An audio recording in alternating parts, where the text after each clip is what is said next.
তাকদীর নিয়ে আমাদের একটা সংশয় আছে। আল্লাহ তাআলা লিখে রাখেছেন বলেই কি আমার সাথে এরকম হচ্ছে, এরকম করতেছে? আসলে বিষয়টা এরকম না। আল্লাহ তাআলা হলেন আলিমুল গায়ব।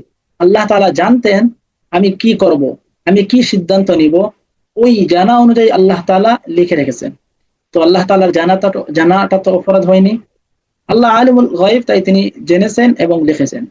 এখন যদি আমরা তাকদীরের উপরে টেক লাগাইয়া অজুহাত দিয়া নিজে গুনাহ করি আর বলি কপাল লেখা ছিল, তাহলে এটা থেকে দায়মুক্ত হওয়া যাবে না।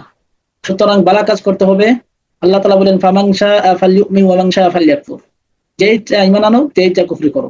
ফামান শাআ আত্তাখাযা ইলা রাব্বিহি সাবিলা। যে চায় তার প্রভুর দিকে ফিরে যাবে। সুতরাং ভালো কাজ করতে হবে, নেক আমল করতে হবে এবং গুনাহ থেকে বাঁচতে হবে।